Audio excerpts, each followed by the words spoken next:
പയ്യന്നൂരിൻ്റെ ഒരു സാമൂഹ്യ രാഷ്ട്രീയ മണ്ഡലം ആകെ മലീമസമാക്കുന്ന നിലപാടാണ് CPM ഭാഗത്തുണ്ടാകുന്നത്. അത് CPM ഒഫീഷ്യലായി ചെയ്യുന്നതിന് ഞാൻ വിചാരിക്കുന്നേ ഇല്ല. ഇത് മധുസൂദൻ്റെ നേതൃത്വത്തിൽ ഒരു കാളികൂളി സംഘമാണ് ഇത് ചെയ്യുന്നത്. അപ്പോൾ ഇതിങ്ങനെ പോകാൻ വേണ്ടി പറ്റൂല.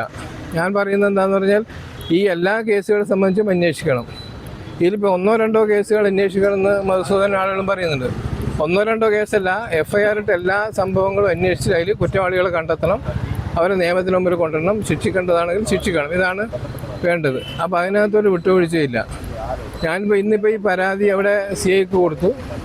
അപ്പോൾ ഞാൻ അയാളോട് പറഞ്ഞത് ഇതിനൊരു കൃത്യമായിട്ടൊരു മറുപടി കിട്ടാതെ കൊണ്ട് ഞാൻ പോലീസ് സ്റ്റേഷൻ്റെ മുമ്പിൽ പോകുന്നില്ല, ഞാനിവിടെ ഇരിക്കാൻ വേണ്ടി പോവാണ്. കാരണം പോലീസ് സ്റ്റേഷൻ്റെ മുമ്പിൽ പോകാൻ വേണ്ടി പറ്റില്ല, പോയിട്ട് കാര്യമില്ല. അപ്പോൾ ഞാനിവിടെ ഇരിക്കാൻ വേണ്ടി പോവാണ്. പയ്യന്നൂർ കണ്ടങ്ങാളിയിൽ ടി പുരുഷുവിന്റെ ഉടമസ്ഥതയിലുള്ള ചെമ്മീൻ ഷെഡിൽ തീപിടുത്തം. ഇത് സംബന്ധിച്ച് അന്വേഷണം ആവശ്യപ്പെട്ട് ടി പുരുഷോത്തമൻ പയ്യന്നൂർ പോലീസിൽ പരാതി നൽകി. രാത്രിയിലാണ് സംഭവം നടന്നത്. പുരുഷോത്തമന്റെ മകൻ രാവിലെ സ്ഥലത്തെത്തിയപ്പോഴാണ് തീപിടുത്തം കണ്ടത്. കിഴക്കേ കണ്ടങ്ങാളിയിലാണ് ചെമ്മീൻ കെട്ട് സ്ഥിതി ചെയ്യുന്നത്. ഷെഡ് പൂർണ്ണമായും കത്തിനശിച്ചു. തീപിടുത്തത്തിന് പിന്നിൽ CPM ആണെന്ന് ടി പുരുഷോത്തമൻ ആരോപിച്ചു. പയ്യന്നൂരിലുണ്ടായ FIR ഇട്ട എല്ലാ കേസുകളിലും അന്വേഷണം വേണമെന്നാവശ്യപ്പെട്ട് സ്റ്റേഷന് മുന്നിൽ കുത്തിയിരിപ്പ് സമരം നടത്തി.